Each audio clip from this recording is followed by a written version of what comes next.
Bismillahirrahmanirrahim. Assalamu alaikum, dear participants. Welcome to this session of textual study of the Quran.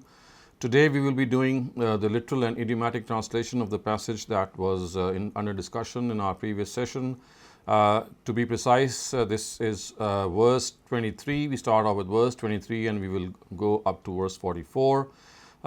This, of course, the surah that we are discussing, Surah Al-Imran, is a surah which has introduction, just like Surah Al-Baqarah. There is an introductory passage to it, and then we see the direction is of address goes towards the people of the book, in particular the Nazarenes, or as we call them, the Christians, and they are handed down their charge sheet vis-a-vis their behavior towards the final prophet of God. So I will start this literal and idiomatic translation. Bismillahirrahmanirrahim. Alam tara ila allazina utu nasiban min al-kitab yud'auna ila kitabillahi liyahkuma bainahum thumma yatawalla fariqun minhum wa hum mu'ridun. Alam is like it's two words combined in one. So basically, is have, lam is not. Tara, you see. Ila, towards. Allazina, those who. Utu, given. Nasibam min al-kitab, share of the book, of course referring to the book itself. Yud'auna, yud'auna means called. Ila kitabillah, ila is towards, kitabillah is the book of God. Liyahkuma, so that they can judge. Liyahkuma, so that they can judge. Bainahum, between them. Baina is between and hum is them. So bainahum is between them. Thumma, then. Yatawalla, so yatawalla means to draw away. Fariqum, a group. Minhum, from them. So min is from, hum is them. Wa, and. Hum, they. Mu'ridun, who turn away. So this is literally how we will view this verse, but idiomatically, so it is Alam tara ila allazina utu nasibun min al-kitab. Have you not seen those who were given the book? Alam tara ila allazina utu nasiban min al-kitab. Have you not seen those who were given the book? Yud'auna ila kitabillah. They were called towards the book of God. Liyahkuma bainahum, so that they could decide or judge. Excuse me, alhamdulillah. Liyahkuma bainahum, so that they could judge between themselves. Thumma, then yatawalla fariqum minhum. Then instead of passing this judgment, instead of benefiting from this book, what they did was they turned away from a group of them turned away from this book. Summa yatawalla fariqum minhum, then turned away a group from among them. Wahum muridun, and they are people who turn away.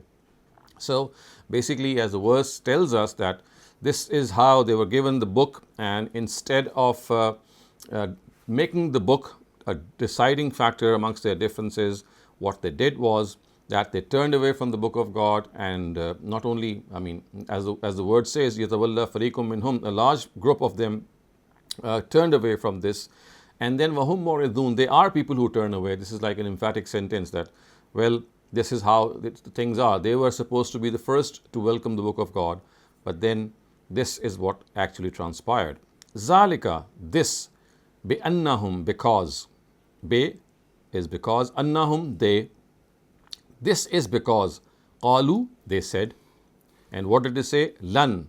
Lan is certainly not. Tamassana. Tamassana means to touch us. Annar, the fire.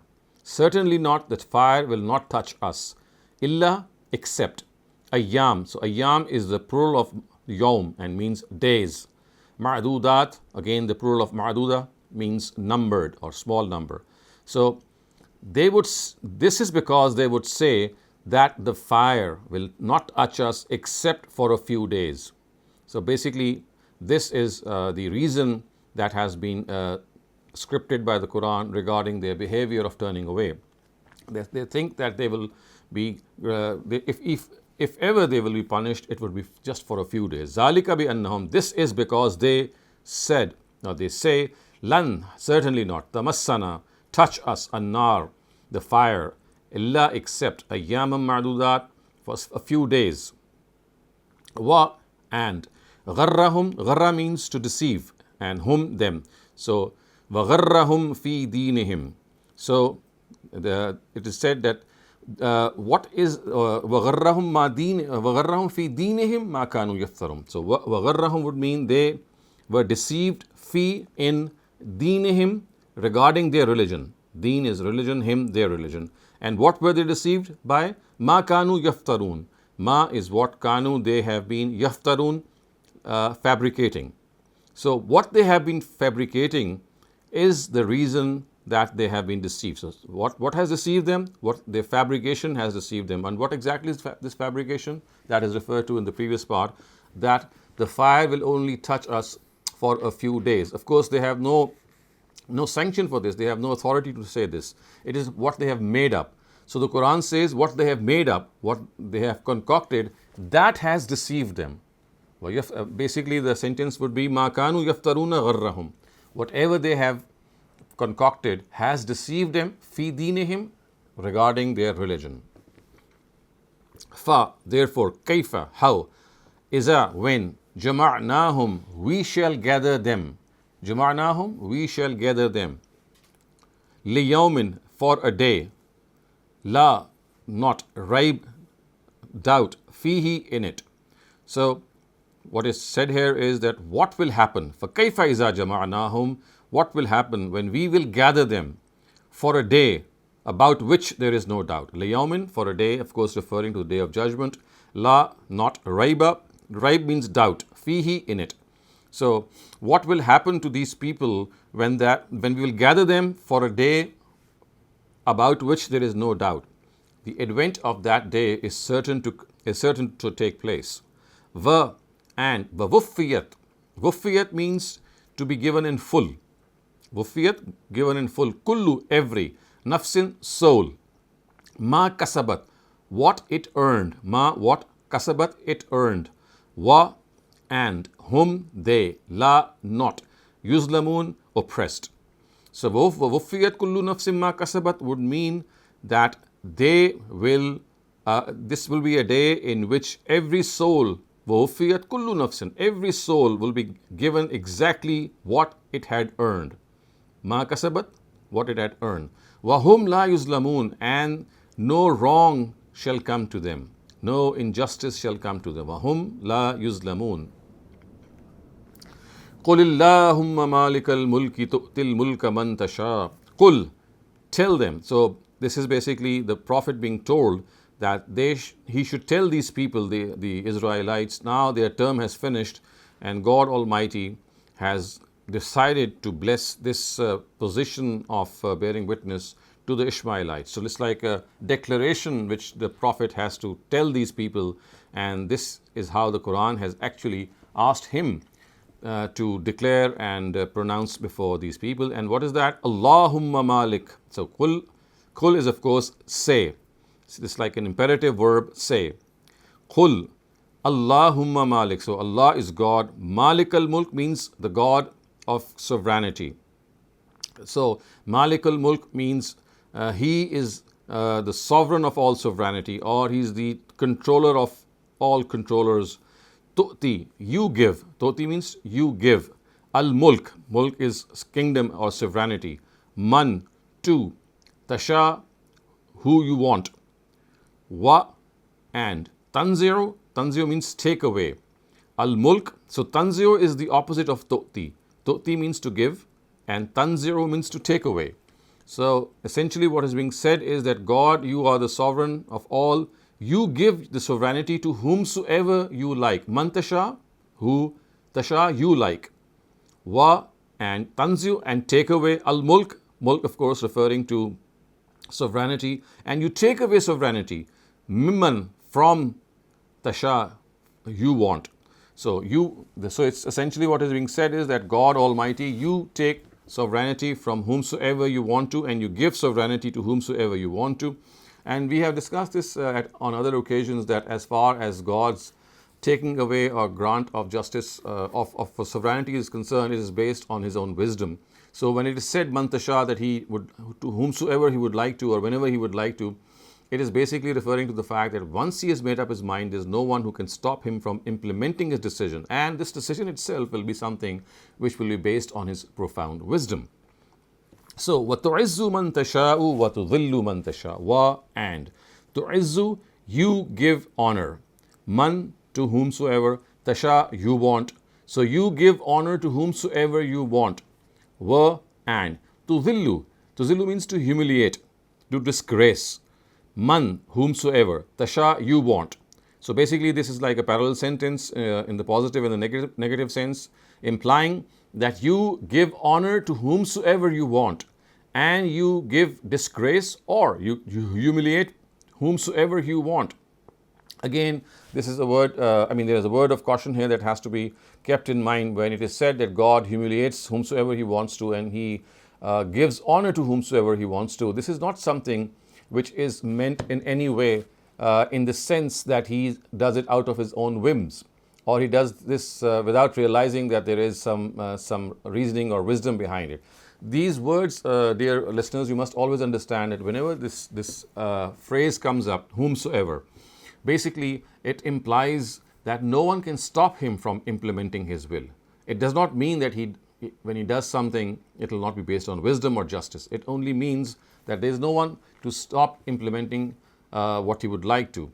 There is no deity who can stop Him. There are no angels, as the idolaters of Arabia would believe that they will be able to influence the Almighty, win Him over, etc. But these words are primarily meant to dispel this notion that anyone is going to have any say in the implementation of God's will.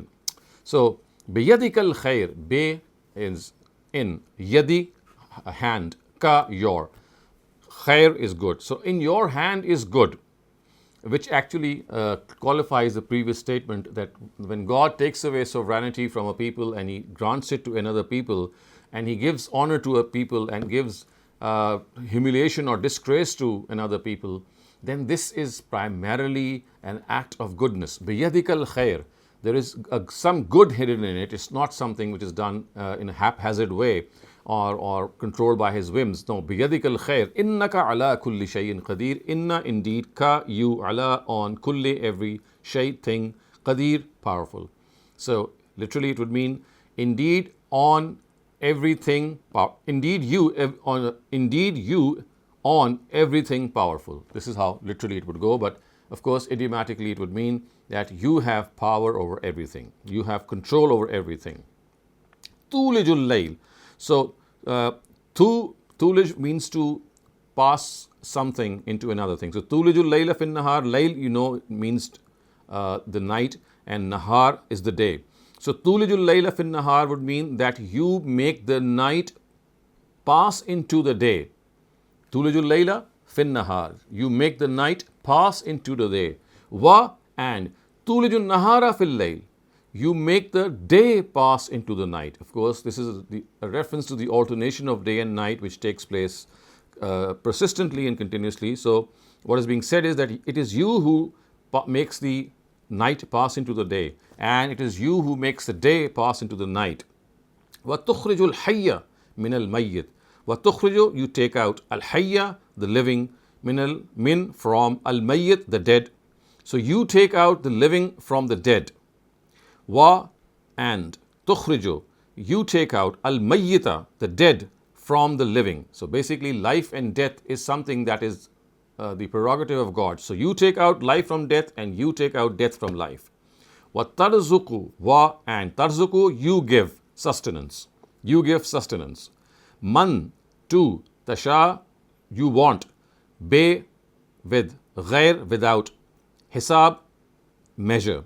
So in an unlimited way. So bighairi hisab, something which is given in an unlimited way. So viewers, just a small thing that I'd like to recap here, that this idiomatic and literal translation again is meant to bring you closer to the text of the Quran. So the methodology that we have been following over the past so many weeks is that we make this we make a point to discuss the translation and the issues which relate to the translation in our first reading. And in the second reading, we take up this passage that we have already discussed, and we go through its literal and idiomatic translation. And the purpose, as I have been pointing out, is that you are brought closer to the text of the Quran. But I have also been reminding you that this can only be of full use to you if you are able to take notes, if you are able to jot down this literal translation, and maybe during the week you are able to revise it, because the purpose is that if you don't have knowledge of Arabic, and many of you would not be having the knowledge of Quranic Arabic. So this is one way to make you, bring you closer to the text, and at the same time, if you keep on doing this, inshallah, I do hope sincerely that because a lot of words are repeated and a lot of concepts are also repeated. So if you keep on jotting down these translations the way we do them in the session, and you revise them, then it's a very high chance that once you read back on the notes and you're able to study the text, you'll be able to understand it directly. So it's basically for this direct understanding that this literal and idiomatic translation is done. And I do request you and do hope that you would follow this. If not already, then please start doing it, because this is the only way that you can come very, very close to the book of God without knowing the Arabic language, or the Quranic Arabic, as we say. So, وَتَرْزُقُ مَنْ تَشَاءُ بِغَيْرِ حِسَابٍ, you give sustenance whomsoever you want to without any measure. So again, you can see in this one or two verses the word tasha, which means you wish, you desire, being used copiously or 3 or 4 times. So please don't get misled by this tasha, because people have been misled by this word, and they think that, well, it is God's will, He can do anything, He can punish the disbelievers, and He can reward the disbelievers, and He can punish the believers, and He can reward the believers. It's all left to God's whim and desire. This is not what the Quran means at all. This tasha, or this will, basically wherever it is discussed, one, it is basically a reminder that no one can stop God from implementing His will, and two, every act that He thinks of or intends to do is not to be taken in an isolation. It is something that He does on the basis of His wisdom and justice also. So His willing something, His desiring something can never be without justice and wisdom. لا يتخذ المؤمنون أولياء من لا يتخذ المؤمنون الكافرين أولياء من دون المؤمنين. لا, not. يتخذ, to make. المؤمنون, the believers. Al-Kafirin, disbelievers. Awliya, awliya is the plural of wali, and wali means friend. So awliya would mean friends.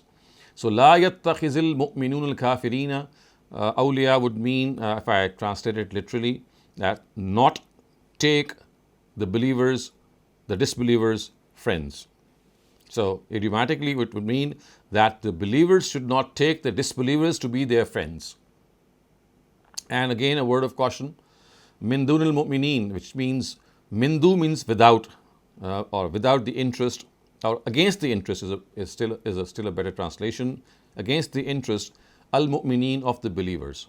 So what is said here is that that the believers should not make friends with the disbelievers against the interest of the believers. So we have to make this allowance here, that what the Quran is not prohibiting friendship with the disbelievers. It is telling us that if this friendship goes against the interests of the Muslims, then this should not take place. Wa, and, man, who, yaf'al, does, zalika, this. So he who does this, وَمَنْ يَفْعَلْ ذَلِكَ, and he who does this, fa, therefore, laysa, not, min Allahi, from God, fi shay'in, in it, anything. So literally it would mean that فَلَيْسَ مِنَ اللَّهِ فِي شَيْءٍ would mean that they have no connection with God, they have no relation with God, illa, except, an, tattaqu mean that they do this in a way to protect or to secure themselves, minhum, from it. So tuqah, this is a very special Arabic construction, in which basically what you can understand is tattaqu and tuqah have to be taken simultaneously, and it's like a construction which spells out an emphasis and stress, and the whole meaning would be that those who do this, and those who do what? Those who make friends, with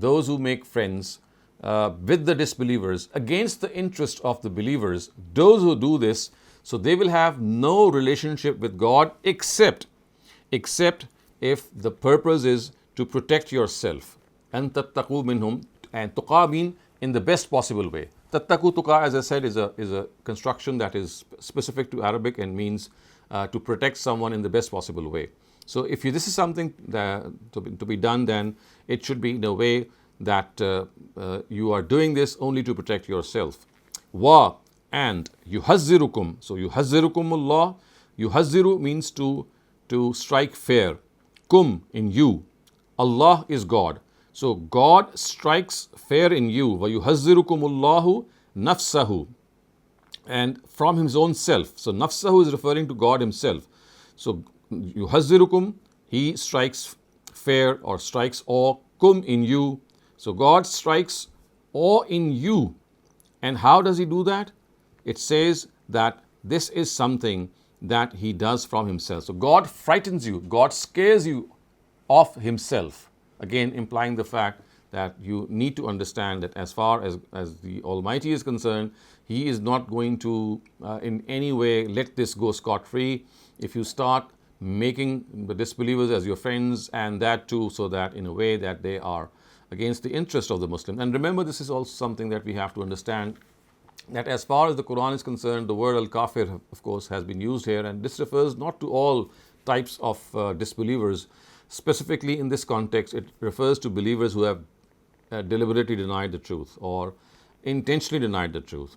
And this is something, again, which is specific to the era of God's messengers, because today we are in no position to call anyone a kafir, because we are in no position to point out whether he is denying something deliberately or not, because denying deliberately is something only God can know. Even prophets of God are not able to know this. So in the time of his messengers, it is God who communicates to his messengers who a kafir is, because disbelief is something that relates to one's heart and one's intent and one's inner feelings and inner thoughts, which of course even a prophet is not able to in any way gauge, and unless the Almighty tells the prophet.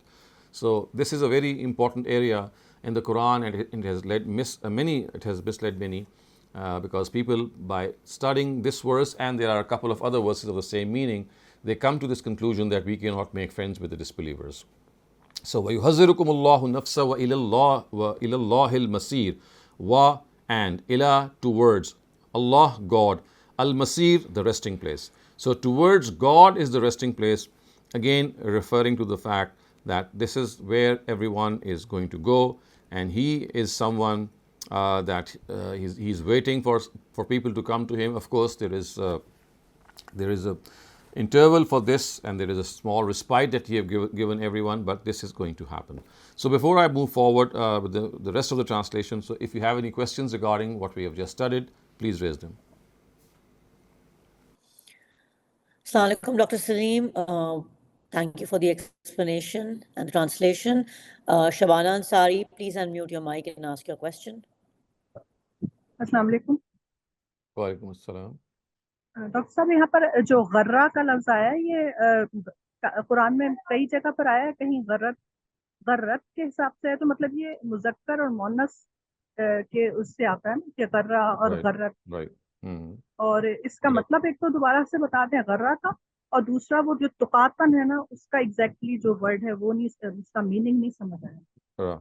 So gharra means to deceive, and when the file or the subject of the verb is masculine, as is the case here, ma kanu yaftarun. So ma kanu is masculine, so that is why the word gharra is used.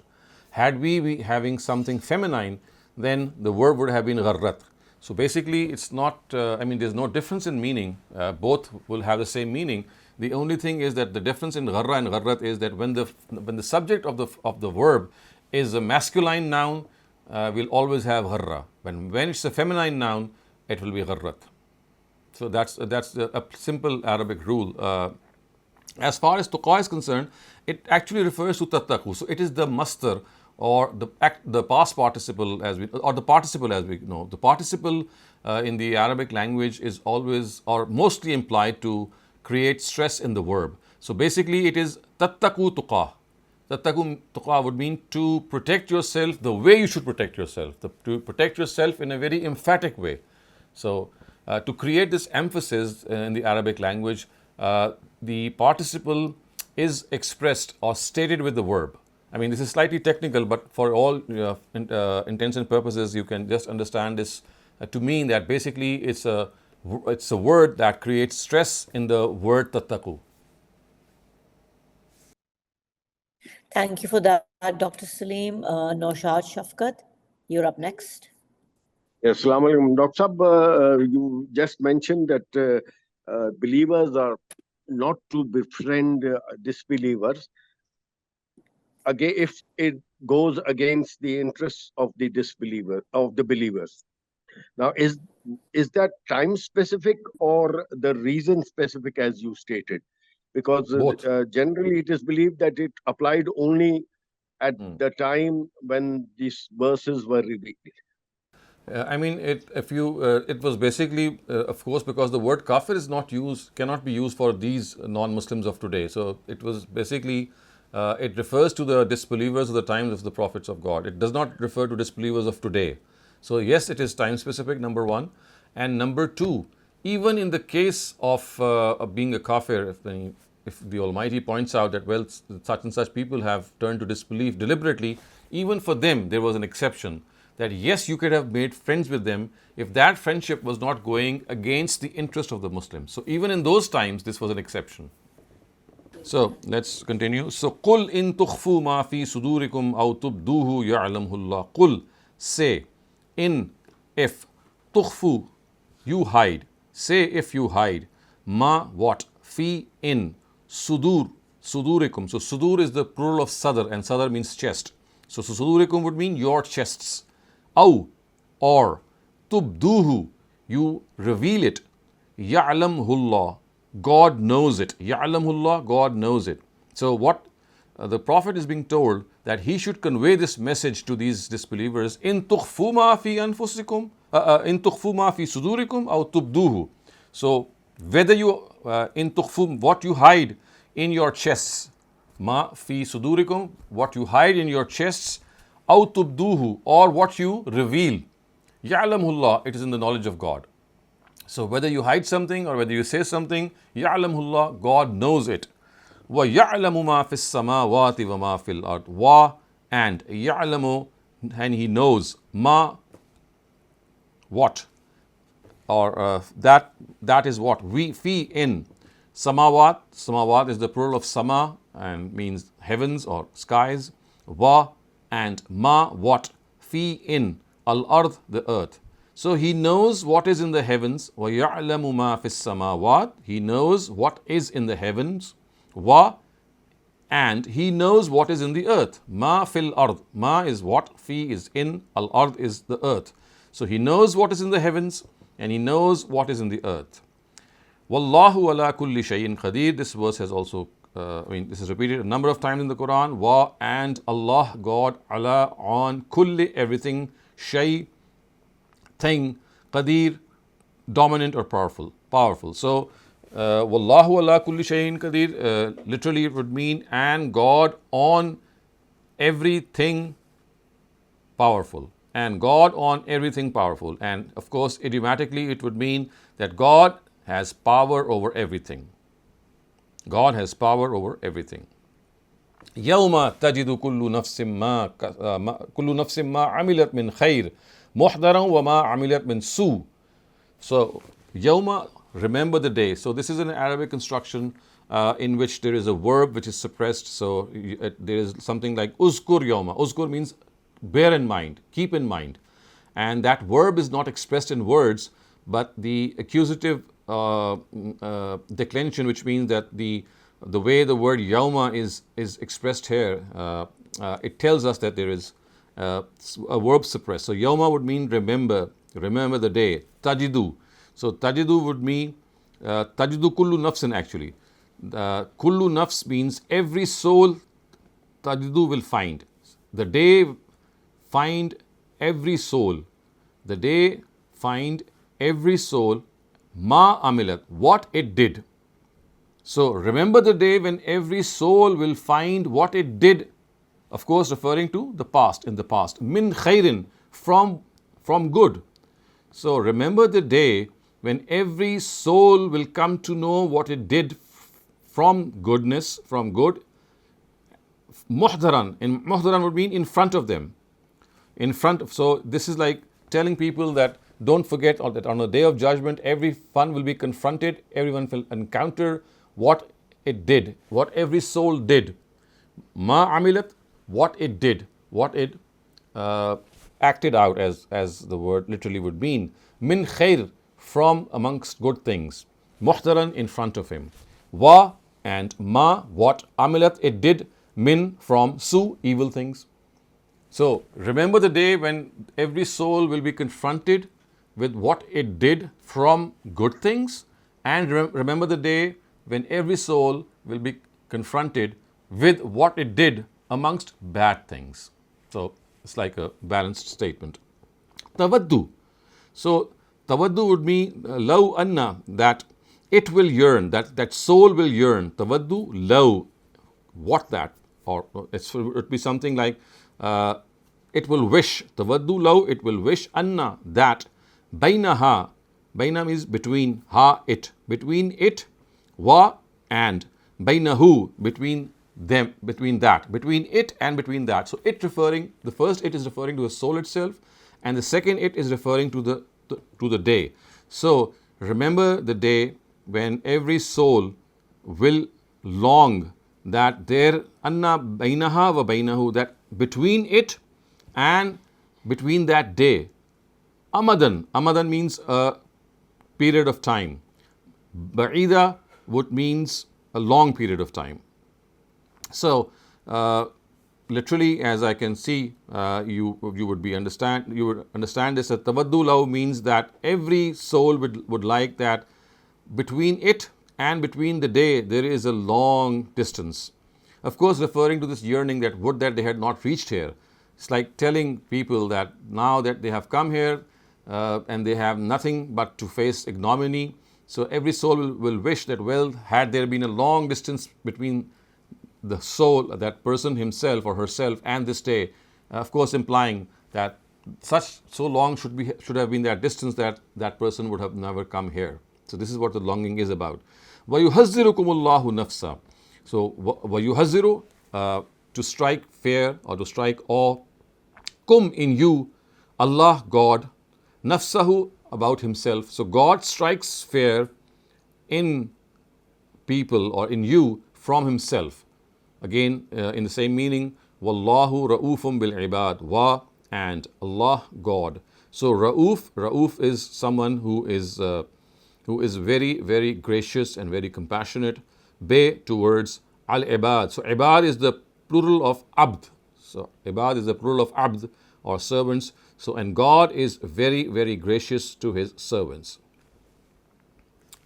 Qul in kuntum tuhibbuna Allah fattabi'uni yuhbibkum Allah wa yaghfir lakum zunubakum. Qul, say, in, if, kuntum, you, if you, tuhibbuna, you love, Allah, God. So again, this is something which the Prophet is being asked to convey to the people in front of him. In kuntum tuhibbun Allah, if you love God, fattabi'uni, follow me. So the Prophet is telling them, if you love God, then follow me. Yuhbibkumullah, yuhbibkum, love you, God. Allah is God. So God will love you. So if you love God, follow me, God will love you in return. That is what is implied here. Wa, and yaghfir lakum, forgive your. Zunub again is the plural of zamb, and zamb means sin. Kum is yours. So God will forgive your sins. Yaghfir lakum, he will forgive for you your sins. This is what the literal meaning is. So look, lakum is for you, zunubakum is your sins. He will forgive for you your sins. Wa, and Allah is God. Ghafoor, again, someone who forgives. Rahim is merciful, and God is forgiving and merciful. Qul, tell. So again, a prophet is being told to convey this message to the people in front of him. Ati'u, ati'u means obey. Allah, God. Wa, and. Ar-Rasul, the messenger. So obey God and the messenger. Obey God and the messenger. Fa'in, therefore if. Fa'in, therefore if. Tawallaw, they turn away. They turn away. فَإِنَّ اللَّهَ, even if after, so therefore if they turn away, Therefore, inna, indeed, Allah, God, la, not, yuhibbu, loves, al-kafirin, the disbelievers. So if they turn away, فَإِن تَوَلَّوْا, then remember that God does not like these disbelievers or such disbelievers. إِنَّ اللَّهَ اصْطَفَى آدَمَ وَنُوحًا وَآلَ إِبْرَاهِيمَ وَآلَ عِمْرَانَ عَلَى الْعَالَمِينَ. So this is, viewers, we have discussed this, that this is the start of the surah itself. It was on verse 32 that the introductory portion of the surah ended. And now, if you can see, the surah, we've discussed this earlier as well, is going to charge sheet the Christians or the Nazarenes and bring them to light at how they violated the covenant of God. And for this, a portion of their own history is cited, and how Imran, of course, Imran bin Matan, who's the grandfather of Jesus, and he's discussed, and how Mary gave birth to Jesus in a miraculous way. So this is a part of their history that is being discussed. It's like a prelude to the actual charge sheet which is going to come after that. So, Inna Allah hastafa Adama wa Nuhan wa ala Ibrahim wa ala Imran ala al-alameen. Inna, indeed, Allah is God. Istafa. Istafa means to choose. Adama, Adam, wa, and Nuhan is Noah, wa, and ala Ibrahim. So ala Ibrahim means Abraham's progeny or Abraham's family. Wa, and al, family. Imran, of course, referring to Imran bin Matan, who's the maternal grandfather of Jesus. So what is said here is that indeed God has chosen Adam and Noah and the progeny of Abraham and the progeny of Imran, ala, over, al-alameen, the rest of the world. So indeed God has chosen Adam and Noah and the progeny of Abraham and the progeny of Imran over rest of the world. Again, this is something that has to be understood, that just chosen is not something that they are some special people or they have some special status in the eyes of God in the hereafter. It means that they have been chosen for a certain task. So istafa, to choose someone in the language of the Quran, means to give that person or that group of people some responsibility. And we know from other parts of the Quran that this responsibility was to bear witness to the truth. And this is how God said that in the beginning, individual personalities were chosen for this task, and later on Abraham's progeny became very specific for this, and God chose him for this. Zurriyatam ba'duha mim ba'd. So zurriyatam ba'duha mim ba'd means, zurriya means progeny or children, ba'duha, some of them, min ba'd, from some of them. So this is a very, very eloquent and precise Arabic sentence implying that they are the progeny of one another, which means that they are from one another. It's not that they are aliens to one another. And so therefore, you have to understand that they are the progeny of one another, and whatever they have been saying or acting out is something which is always in the knowledge of God, and they should not think that this is something which is beyond him. Why? Because Allahu Sami'un Alim. Wa, and Allah is God. Sami, who hears, Alim, who knows. So they are the progeny of one another. So they are the progeny of one another, and they should know this, that God is aware of what they do, and He is aware of what they are conducting in their own lives. So it's something of assurance on the one hand, and also a warning on the other. So now we come to the portion in which the birth of course, we know this birth process is something that has been going in a way that the wife of Imran was expecting some child which she could dedicate for the temple, but we know that as the Quran tells us, that instead of a male child, she was given a female child, a daughter who was named as Mary, and she was pleasantly taken aback. But as we can see from the later verses of the Quran, that she not only fulfilled what she had been vowed, or the mother had vowed for her, she went far beyond the call of duty in doing so.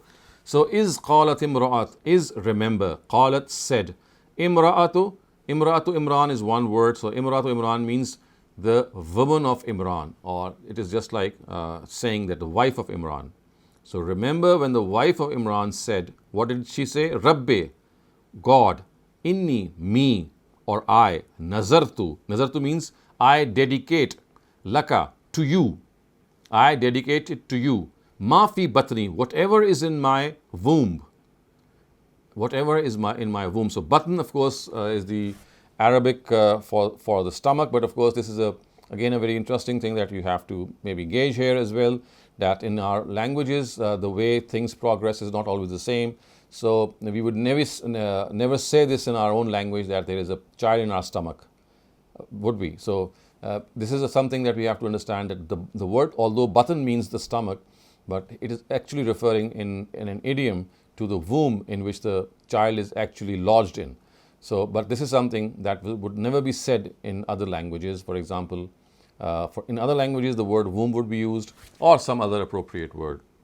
So what Imran's wife is saying is that I dedicate to you, O God, I dedicate to you ma fi batni, whatever is in my womb. Muharraran. So muharraran would be by making her absolved of all responsibilities. By making her absolved, she's being purely dedicated to your service, O God. Fatakabbal, therefore, takabbal, accept it. Minni, from me. So accept this from me is what is implied, that I dedicate what is in my womb to you, to your service.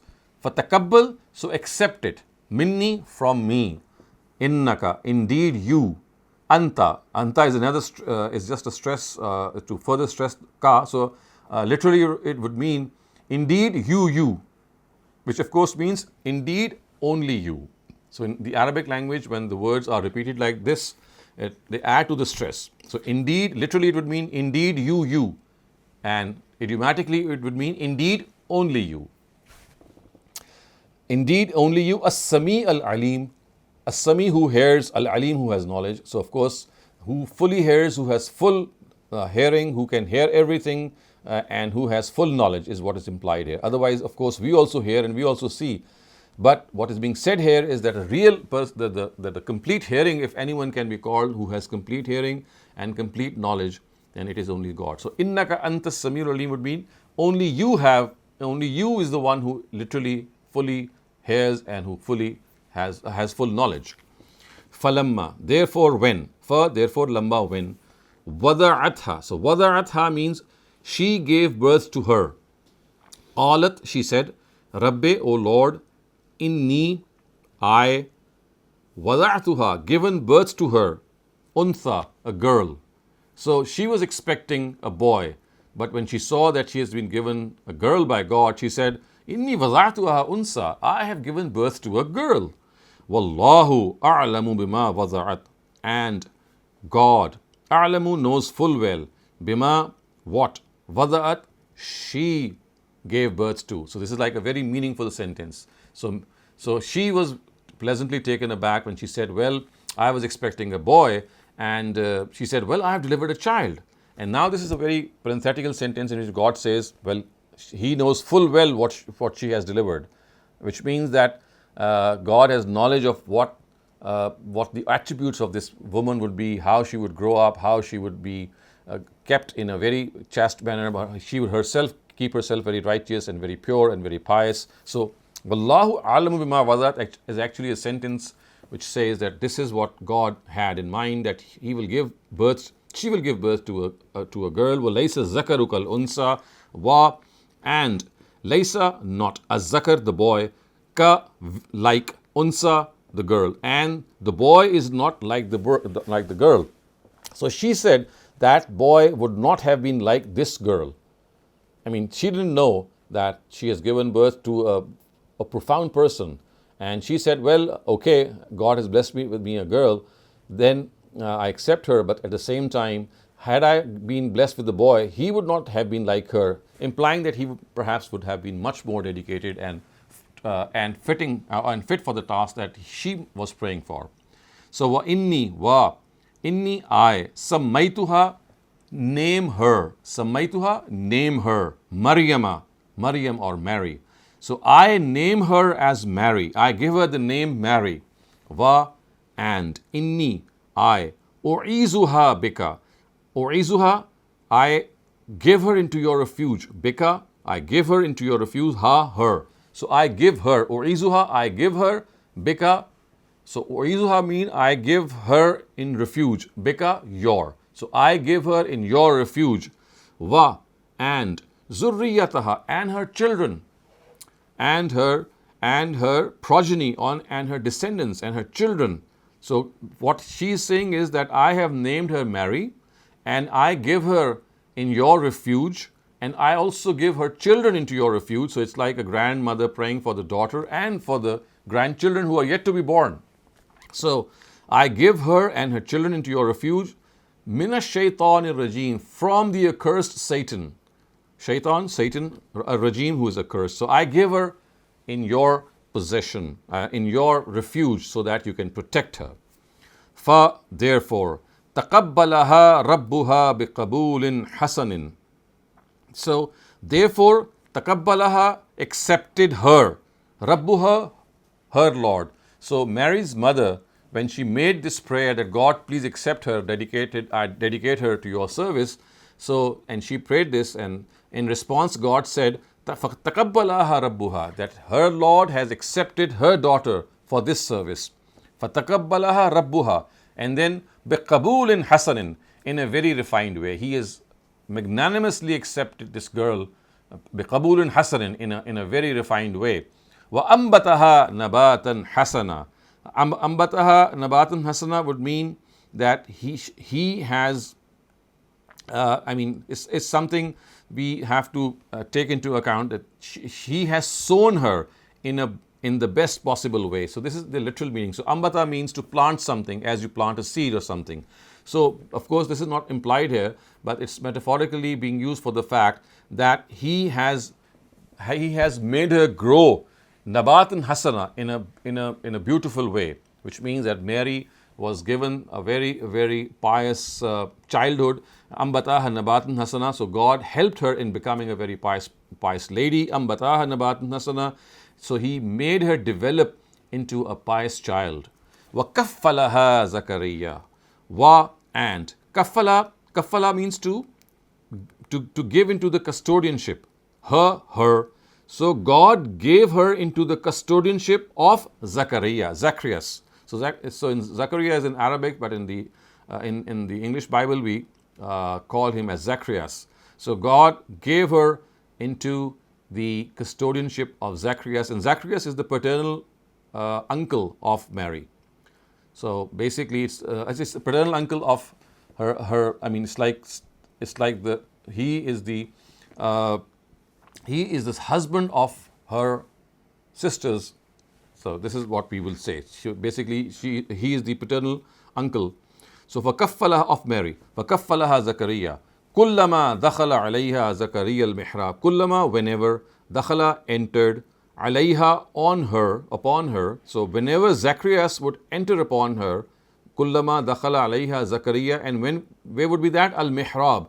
So in the ancient temples, or as is the case here, the temple here refers not, the mihrab does not here refer here to the turrets that we have today, but in the ancient tradition they refer to various abodes and dedicated rooms where people would just station themselves and worship the Almighty. So this is what is implied here. So kullama dakhala alayha Zakariya al-mihraba. So whenever Zacharias would enter upon her, when she was in a mihrab, when she would be in a dedicated room, wajada indaha rizqa, he would find indaha, near her, rizqa, sustenance.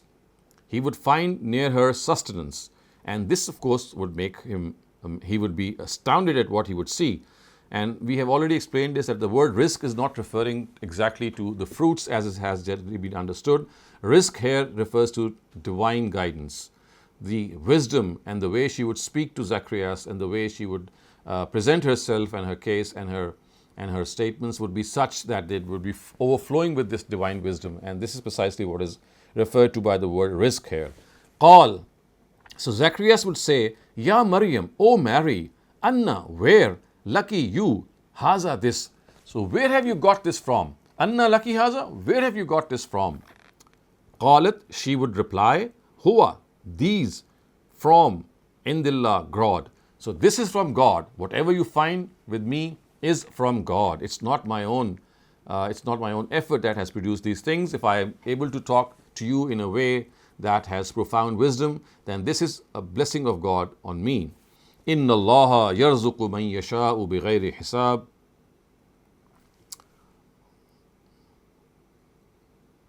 So inna is indeed, Allah is God. Yarzuqu, He gives sustenance. Man, to whom, to yasha, He wants to, bighayri hisab, without any limit, without any measure. So indeed God gives sustenance to whomsoever He wants to, without any limit, without any measure. So if we have any questions up till now, I can take a break here before we finish off the rest of the passage. So please, if you have any questions, let me know. Shazia Khan, please unmute your mic and ask your question. Ji, Assalamu alaikum, Dr. Saab. I had a question about the verse. It was earlier. Tawaddu allahu bainahu wa bainaha amadan Tabaddu, ba'idan. okay. Right. I don't know bainahu or whatever. The bainaha is definitely for the nafs, but the bainahu in another translation I was reading was about the amalat su'in, like it was about the bad deeds, that there was a huge distance between the bad deeds and the soul, so that he is not punished about it. I mean, it will amount to the same thing. I mean, it's saying that tabaddu law anna bainaha wa bainahu amadan baida. If you take it to be the bad deed, that is a possibility grammatically.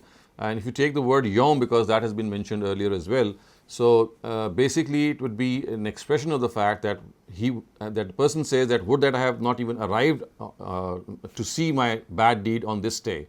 So would that a huge distance would have separated me from this day. So ultimately, I mean, the implied meaning would come out to the same, that because on that day he would be faced with his bad deeds. So that is what has made him express this longing. So grammatically that is possible as well. Because I was just thinking, is there any other example, any other verse in Quran which can support that there is a distance between the day of judgment and the nafs? Like I mean, even the this good is- nafs will think of that, because if we say that it's the day of judgment, both the nafses are mentioned, the one that amalat khairam muhdaran and amalat su'in, both of them. So is it the nafs, like each nafs, even if it is good or bad? No, it's just for the bad one. I mean, the good ones would be happy to be there because, of course, for them, they would be facing good deeds. It is basically these people who would be facing their bad deeds that they would say that I wish, or we wish that we had not even arrived here, at such an instance. So basically, this is something that has been expressed at other instances of the Quran as well, that they will long to go back in this world and they would say that, please give us another chance. This has been mentioned at other instances. Okay, thank you, Jazakallah. Akram Bhatti Saab, you can unmute your mic and ask your question. Assalamu alaikum, sir. Sir, I need to ask clarification on two words, if you would allow me. One is, we just read a couple of ayah ago, Bil Ibad, and then in, I think, 182, it comes Lil Abid. So what is the difference? So let me first see which verse are you referring to? In Allah Basirum Bil Ibad. We just passed. Yes, I remember that. So that is because the word has been used as basir. So the preposition which comes with basir is always ba. So it's like understanding that, you see, for every verb there is a specific preposition. I mean, when I say I go to my room, so I will not say, I mean, like the word to is a preposition with the verb go. So it collocates with the word go. So similarly, the word basir, whenever you will use the word basir, the appropriate preposition for it is ba. You will not say basirun lil ibad. You will always find it basirun bil ibad. But wama huwa bizallamil lil abid is another verse in which the word la is used. So here the word is not used as a preposition, and so to speak, of the verb. It's basically telling us that he is not a person who is unjust at all towards his servants. So Zalam, the word Zalam is connected with La here. And here the word Basir is connected with Bay. So both of these words have separate connections. I mean, the separate way they would connect with the rest of the sentence. So Basara Bay is something that is common in Arabic, and Zalam Le would be another thing. So, I mean, I've tried to make a little sense of it, but to be honest, this is something that you will only have a good grasp of if you start learning, or maybe give more time to Quranic Arabic. This is how in Quranic Arabic prepositions, they have pairs with words, and a certain preposition will never come with another verb. So Basara La will never take place. Basara Ba is always something that will take place. So this is like a grammatical rule.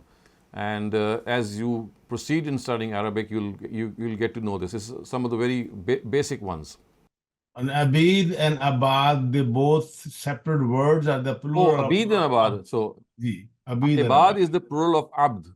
Ji, and And Abid. Abid is also another plural. So these are plurals basically. So they're both plural of Abd, right? Yes. They're both plural The of singular, Abd. yes, the singular is Abd. Okay. Can I ask you the question? Should I wait for my turn? Can I ask you the question, ma'am? please. If it relates to the passages that we have studied, that's Yes. fine. Yes. See here, فَتَقَبَّلَ and أَنبَتَهَا.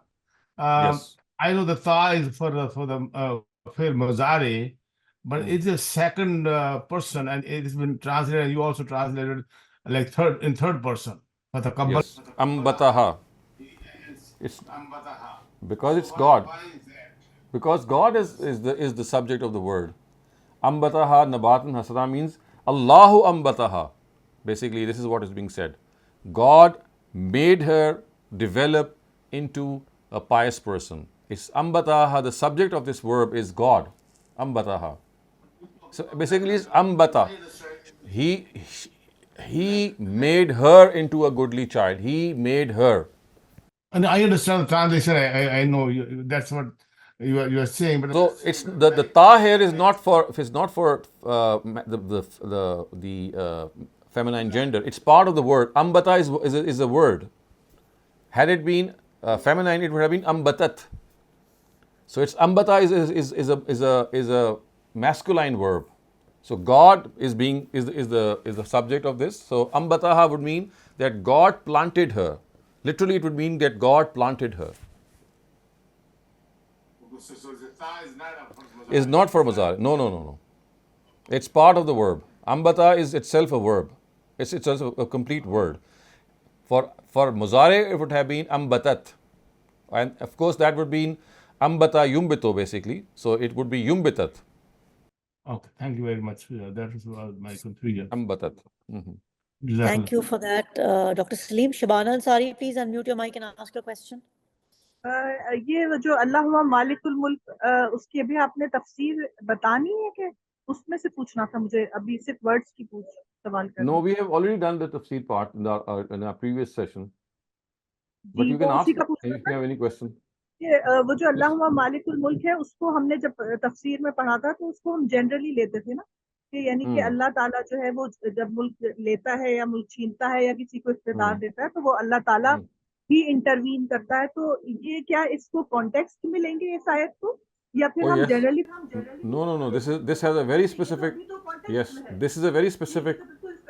It's a very specific verse, but of course it implies the fact that whenever God takes sovereignty from someone and grants it to another, although the context here is very specific to the Ishmaelites and they have been given the sovereignty, and the Israelites are the ones from whom this sovereignty is being snatched away or taken away. So, but in reality, you can extend this verse to understand that whenever this happens or wherever this happens, it happens with the will of God and it happens with His authority. So that is a generalization that you can understand from the verse. But specifically in this context, what is being said here as these Ishmaelites are now being given this authority, this sovereignty, and this has been taken away from the Israelites. So in the context, it refers to this act of confiscating sovereignty from the Israelites and then granting it to the Ishmaelites. और उसमें एक लफ्ज ये भी होता है ना कि अल्लाह की मशीयत से होता है और एक होता है कि अल्लाह की रजा। तो अब ये वाली जो आयात है, अगर इसको हम जनरली ले तो ये अल्लाह की मशीयत, मतलब उसकी जो उसने I mean, you see, the word, the Urdu word mashiyat and raza are the same. I mean, they are synonymous words. They don't have a different meaning. Both mean the desire of God, the will of God. Mashiyat and raza, though both imply the same thing. अच्छा, हम लोग इसको थोड़ा सा difference लेते हैं कि मशीयत का मतलब है कि जो अल्लाह ने आजादी दी हुई है उसके तहत इंसान जो कुछ करता है, और रजा ये कि उसकी choice. No, you see, tasha is God's will. I mean, it's not referring to the independence which God gives to other. This word in this complete passage is referring to God's will. It's not to the will of the people. God gives this freedom, or God gives this blessing to whomsoever He wants. So it's the reference here is God Himself.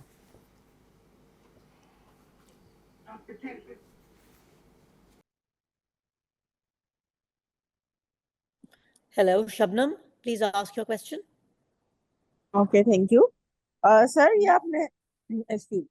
आपने sustenance का जिक्र किया कि it was basically wisdom जो Yes. Maryam को दी गई। तो sir, Yes. दोनों भी हो सकते हैं, मतलब हम ये क्यों नहीं कंसीडर करें कि जो पॉपुलर अंडरस्टैंडिंग है कि खाने पीने की चीजें भी थी, तो मतलब व्हाट्स द इसको I mean, this would mean out of context that what is the what exactly is the background that he would find a lot of fruit spread around or scattered around Mary, and then the next verse says hunalika da'a Zakaria. So it would mean that as soon as Zacharias saw these fruits being scattered around Mary, he raised his hand in prayer and said, "Oh God, grant me a child." I mean, this is how it would be literally mean, because you see, it comes right after that. The previous verse is that he would find Mary to have all this, let's say if the word fruit is used, that he will have all this fruit around herself, and then she would ask, "Where have you got this from? I mean, where have you got this fruit from?" And the reply would be that this is something that God has given her, because He gives to whomsoever He wants to. And then he said, "Okay, is this the case? Then okay, I'm going to pray to God." And I mean, that should have been easily something that he should have prayed in consonance with what he has seen. So it would have been more appropriate to say that, "God, I pray for some fruit for myself as well." But instead of that, when he saw this wisdom and he saw how Mary was talking, and he said that, well, this is how God conducts Himself. So hunalika da'a Zakaria, immediately he went up and he raised his hand in prayer that, "God, give me such a heir as well." So this is how it would connect. Otherwise, it does not make sense. I mean, this can only be a translation if you just sever the context. You don't look at the verse which comes right after and the verse which becomes prior to it. If you sever the context and just look at the verse, of course, then you can translate the way generally people have. I have a question, Dr. Saleem. So is Rehem not womb? It is. The word Rehem? Yes, it is. But here is a different word that's been used for womb. Batni, you see, this is what we call an idiom. An idiom is when we say that, and literally it would mean that I am carrying a child in my stomach. So batan is the word which is used for your stomach. And it is also because the word batan is used for the front abdominal part.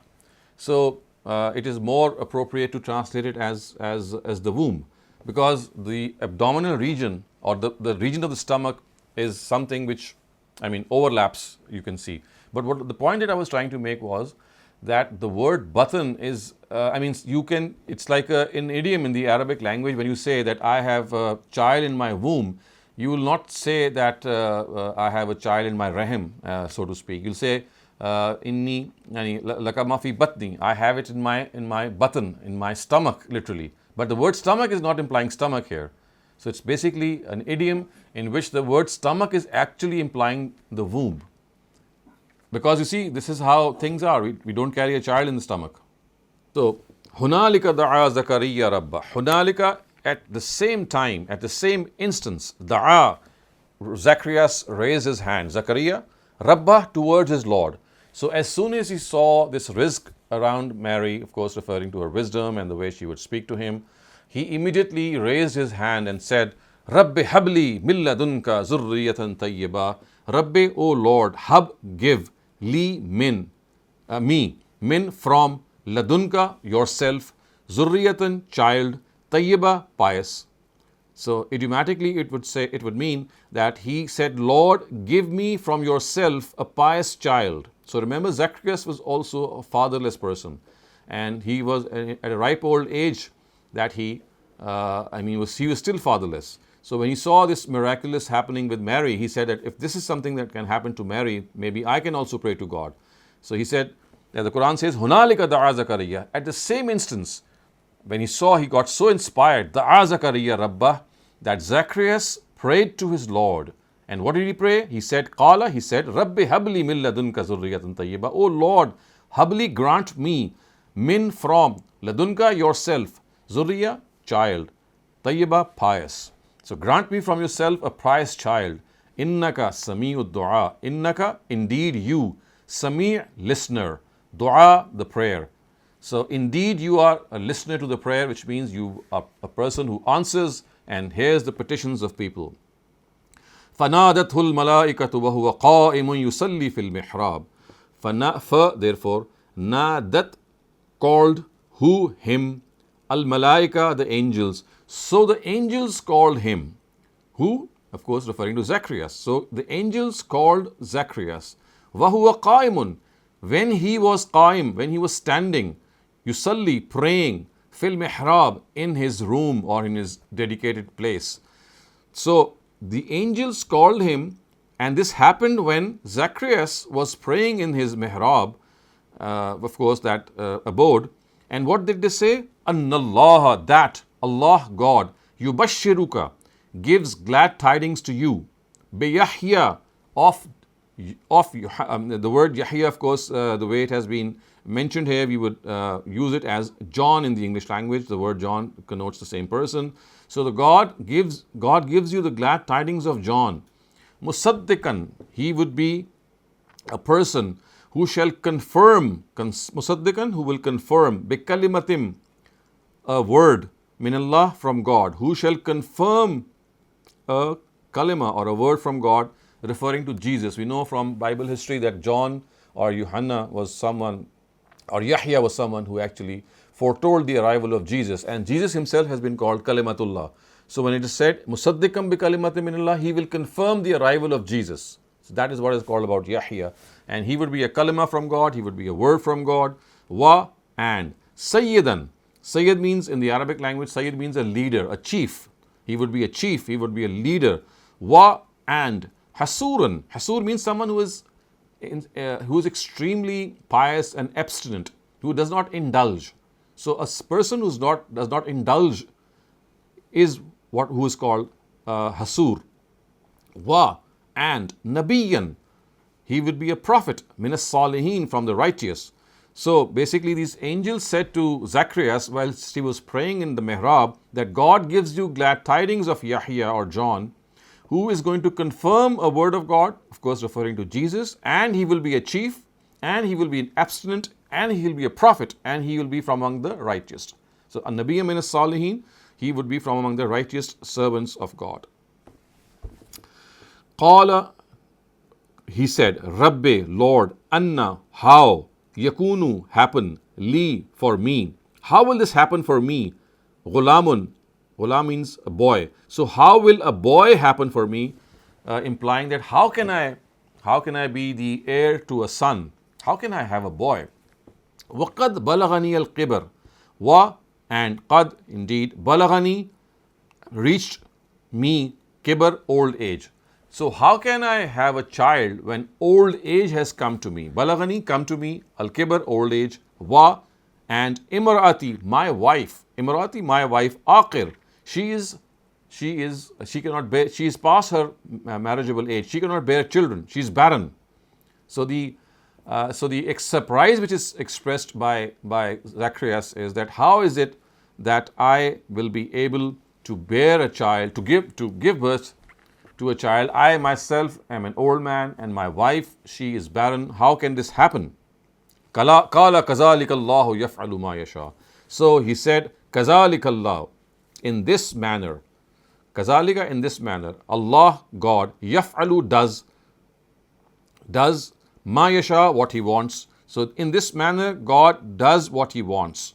So, and what does He want? I mean, He will not, I mean, if He would like to give someone a child, then He is going to bless that person with a child, even if he is an old person and if his wife is barren. And then Zachariah said, Qala Rabbi ij'al li ayah. Qala, he said, Rabbi, O Lord, ij'al, make li for me, ayah, a sign. So because he thought that this is something which is, I mean, this is something which can, I mean, as a human being, he wanted some assurance. He said, please prescribe or grant me some sign from yourself. Make a sign for me. Qala, he said, ayatuka. Ayatuka, your sign, Allah, not. Tukallima, you will speak. An-nasa, people. Salasata, 3. Ayyam, days. Illa, except. Ramza, through signs. So he said that the sign would be that you'll not be able to speak for people in 3 days. And for 3 days, you'll not be able to speak with people except through signs. Illa Ramza, except through signs. Wazkur, therefore remember, Rabbaka, your Lord, Kathira, copiously, abundantly, Wa, and Sabbih, glorify Him. Bil Ashiyi, at the time, glorify Him at the time, that is the day, Wal Ibkar, and of course, Ashiyi referring to the morning time and Ibkar referring to the evening time. So, sorry, it's the reverse. Ashiyi is referring to the evening time and Ibkar is the morning time. So, وَسَبِّحْ بِالْعَشِيِّ وَالْإِبْكَارِ, glorify Him in the morning and the evening. So this is the assurance that has been given to him. وَإِذْ قَالَتِ الْمَلَائِكَةُ يَا مَرْيَمُ إِنَّ اللَّهَ اسْتَفَاكِ وَطَهَّرَكِ وَاسْتَفَاكِ عَلَى نِسَاءِ الْعَالَمِينَ. Wa, and, is, remember. قالت, said, al-malaika, the angels. And remember when the angels said, Ya Maryam, O Mary, Ya Maryam, O Mary, inna, indeed, Allah, God, istafaki. Istafaki means He has chosen you. Indeed, God has chosen you. Wa, and tahharaki, and He has purified you. He has chosen you and He has purified you. Wastafaki ala nisa'il alameen, and He has chosen you over. Allah is over. Nisa is women. Alameen, of the world. So He has chosen you above the rest of the women of the world, which of course refers to the exalted status of Mary. Ya Maryam, uqnuti li rabbiki. So Ya Maryam, O Mary. Uqnuti is something which is to be read in isolation, but when you read it by joining it with the previous word, it would be Ya Maryam uqnuti. So Ya Maryam uqnuti, O Mary, be obedient li rabbiki, towards your Lord. Wa, and usjudi. And when we read it by joining with the previous word, it would be wasjudi. So wasjudi would mean that you prostrate. Va, and irkai. And again, when you join it, it would be warkai. So warkai is you kneel. Ma, with. Ar-raqi'in, those who kneel. So, Ya Maryam, O Mary, be uqnuti li rabbiki, be obedient to God, remain obedient to God, wasjudi, and prostrate before Him, warkai, and kneel with those who kneel. Okay. Zalika min amba'il ghaibi nuhihi ilayka. So this is a very beautiful verse, the way it, if you are able to grasp the Arabic language, that the Quran actually says that this is the news of the unknown. And of course, the Prophet was not aware of this. I mean, he could not have known all these details. And this is one of the proofs of his prophethood, that he is presented the true version of what happened to Mary in that era, and how she was given birth to, and how her own mother had prayed for a dedicated son, but she actually received a child, a female child. So these are the details which now the Quran is telling us. Zalika min amba'il ghaibi nuhihi ilayka. Zalika, these, min, from among. Amba, so amba is the plural of naba. Naba means news. Al-ghaib, unknown.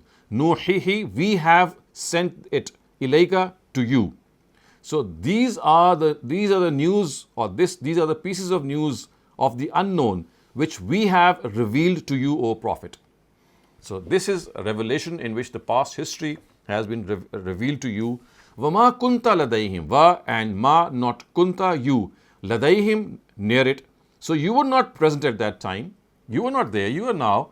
You have. I mean, that era has passed maybe 500 years before. You were not present at that time. So ma kunta ladayhim. You were not present at that time. Is when yulquna, they were casting aqlamahum. Aqlam, of course, the plural of qalam, and this is a idiom again to say that they were casting lots. So they were casting lots. Is yulquna aqlamahum ayyuhum, who among them, yakfulu, be the custodian, Maryam of Mary. So they were casting lots. So they were drawing lots as to who is going to be the custodian of Mary. And we know that actually it was Zacharias who was given this position, but it was something that was done as a result of drawing lots. وَمَا كُنْتَ لَدَيْهِمْ, and ma, not, kunta, you, ladayhim, with them, is when yakhtasimun, when they were fighting with one another, when they were arguing with one another. So you see, they had drawn lots. They wanted to be the custodian of Mary, and everyone wanted to have this coveted position, but lots were drawn, and ultimately Zacharias, these lots fell upon Zacharias, and he was selected as the custodian of Mary. And of course, this resolved the dispute, but before it could be resolved, they were arguing with one another. So Zalika, Zalika min ambail ghaib, referring to the fact that this information is something that is the news of the unknown. It is the history of the past. You don't know it. You don't know it. You don't know when lots were being cast for the custodianship of Mary, and you don't know when these people were fighting for that custodianship. So with this, we come to an end to this literal and idiomatic translation up till now. So if you have any questions regarding this passage, and in the absence of any such questions, we can also take some general questions. Thank you for this wonderful session, Dr. Saleem. There are no more questions at this time. So I'll just ask you a question. I see a repeated mention of in the Quran, of elderly couples having children. Is that, my question is, obviously God knows that those people are going to have children and they'll be made prophets. Is there a reason for that, whereby they're given children late in life and they can't have those children earlier on to be prophets? Is there some wisdom in that? Of course, it depends, as is the case here. Zacharias was someone who, it seemed that God wanted to prepare him for this, that this thing can happen. And remember, he was the father of John, and he was someone who foretold the arrival of Jesus. So basically, this was done at an old age, and the reason, it seems, not only in his case, but in the case of Abraham also. So remember, from the Quran also, and explicitly from the Bible, we know that Abraham was 86 years old when he was blessed with Ishmael. So it does seem that, yes, one, that God's own will, that when he keeps people barren or does not bless them with a family, there is a reason to it. And then the power of the prayer, of course, is something that is also expressed through this, and the fact that people should not they should not lose hope against hope. You see, it gives us this lesson that at times things do happen in the form of a miracle, more so in the times of the prophets of God, but for their own specific reasons. But for us, of course, this is the reason that at times things which are totally impossible, they can still take place. But as for the context regarding these two personalities that we know of specifically, it does seem that the Almighty, in His own wisdom, wanted them to realize the might of God, wanted them to realize that if they pray and connect to God, then this is how things will happen. And of course, this is another test for them, that they trust God, they completely resign themselves to the will of God, and at the same time, when they ask for something and they are blessed with that, so this rejuvenates them and gives them even more stronger trust in God. Okay, thank you for that. Noshaba Wasim, please unmute your mic and ask your question. अस्सलाम वालेकुम sir, मेरा question है, जिस तरह हजरत मरियम को उन्होंने नजर किया था इमरान की वाइफ ने, तो वो क्या उस दौर की ये ट्रेडिशन थी या आज भी हम इस तरह कर सकते हैं कि अच्छा मुझे अल्लाह ताला औलाद दे तो मैं उसे नजर करूंगा और वो फिर नेक काम करेगी, जिस तरह हजरत मरियम तो this is something which Abraham did himself for Ishmael. Remember when God showed him this dream that he is slaughtering or sacrificing Ishmael, it actually meant that he should dedicate him for the temple, for the Baytullah, for the construction of Baytullah, and for his custodianship.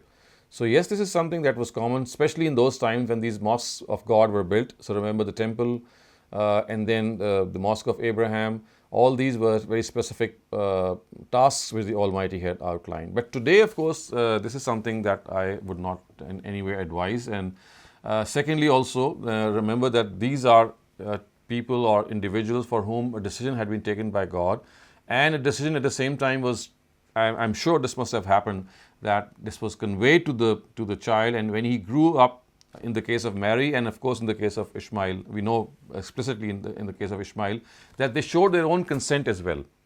So it was an honor that was bestowed upon them, and they themselves agreed to it, that yes, I will dedicate myself.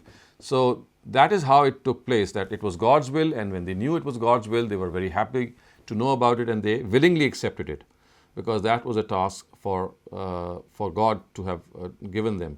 But today, this is something that cannot happen. I mean, we can wish our parents, our children to do something, maybe a certain service, but it can only happen if they also show the same consent. I mean, we cannot force them into it. We can, ask them, we can request them if we have a certain mission in our mind, but it can only materialize if the grown-up child also agrees with you. So you cannot like the way you cannot. I mean, the way it has been mentioned here is something. It's like God's work, and this is something which is very specific for the prophets of God. Also, sir, the prophet Zechariah pray for child, and when God listened his prayer, why he become like feeling like how this prayer will be accepted, like it's feel like he don't trust him. I mean, it's not the element of mistrust. I think we discussed this in our last session also. It was more of an assurance and a reference to his own human side. Remember, prophets of God are also human beings, and they need assurances. I gave this example that when the mother of Moses was casting him into the river by placing a small infant in the child, we know from the Quran that she was given a special assurance from the Almighty that this is how you should do. So I think this is more out of his assurance that he wanted, that he spoke these words, that God, please grant me a sign that this is something that is going to happen. So remember, these prophets of God, as much as they are prophets, they're also human beings. Thank you for that, Dr. Saleem. Ruhi Rasool, please unmute your mic and ask a question. Ruhi Rasool? I think she can't hear me. Akram Bhatti Saab, please unmute your mic and ask a question. Thank you, man.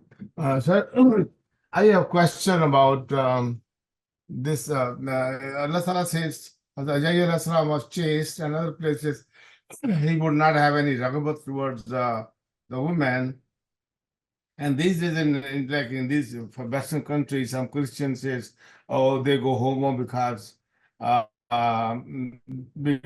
that Right. he didn't have any raghabat or woman, and they do not get married because Muhammad Sallallahu never got married. Does that have anything to do with the history, or just? No, I think that is separately. That is entirely different. Jesus never married. John never married. And I think the reason being that they had such a huge task at their hands that Jesus, I think, did reply once when he was asked that how can I think of having a wife and children when the fate of the Israelites is at stake. So he felt this huge responsibility because he knew that he is the last of the Israelite prophets. He has been blessed with these tremendous miracles that he would give. He would bring back the dead to life. This is one of the greatest miracles, So he wanted the Israelites to awaken from their slumber. He tried his best. And this is something that did not leave him time to have his own family. So I think this is a very specific case. Other than that, how people say that people turn to homosexuality because of not having a family, that's a different story. Whether they have it or not is more related to their own monasticism, which is asceticism, which means you deny the institution of marriage. So when you become a monk, or you become a nun, or you become a priest, so you make a vow of celibacy, which means that you'll not marry. So I think that has more got to do with that, in which you are denying yourself that those pleasures, or the sexual pleasure which God has, the thirst of which has been kept in your nature, and you try to suppress that urge.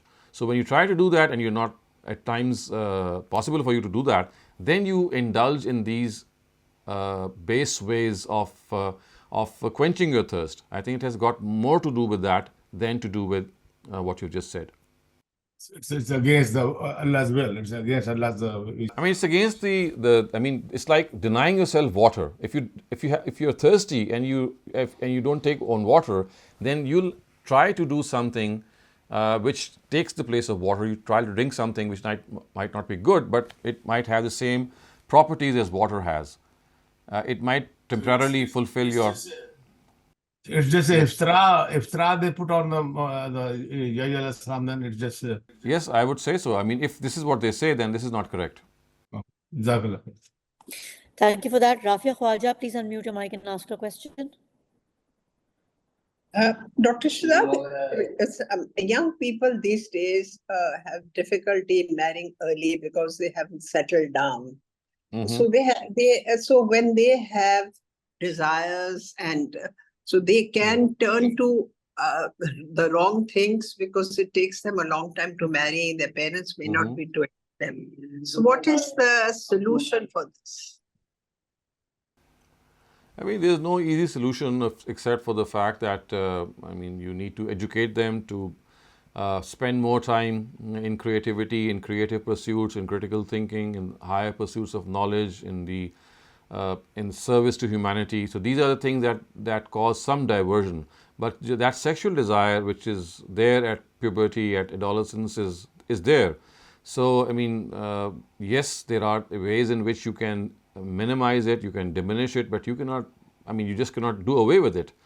So I think that they have to be told that in this regard, if they use their own will to gratify themselves, which is called self-gratification, that is something which is an option as well. But as far as it's not prohibited by religion at all. If it comes to that, then of course that can be done. And at the same time, the society's structure has to be. It's a long story, and it's I would say something that is well beyond our own control, and means that the society is developed in a way that it leaves very little time and room for people to get married at an early age. So remember, in our earlier times, it was not an essential part that the child or the groom should be earning. So normally a bride would come, she would settle with the groom, and she would be taken care of the father-in-law. And it was like an expanded family, and things would then, it would be very easy for the child to marry. But today, because of we no longer have joint family systems and we don't have that approach, so now a son or a person has to stand on his feet, and not only stand on his feet, he has to be, he would like to be well settled in life. And that, if you go to that, there's no end to that, because to be well settled in life is something that you don't achieve in your 20s. It takes you towards your mid-30s. So I think there's a lot of things that have developed in our society, our social structure, about which we have no control, but they have happened in a way that marriages have become difficult at young age. And then another thing which has been added to it is the introduction of the professional woman. We find women who are very, very accomplished, who are very professional. They would not like to leave their jobs for marriage. They would not like to relocate to another place, and so to speak.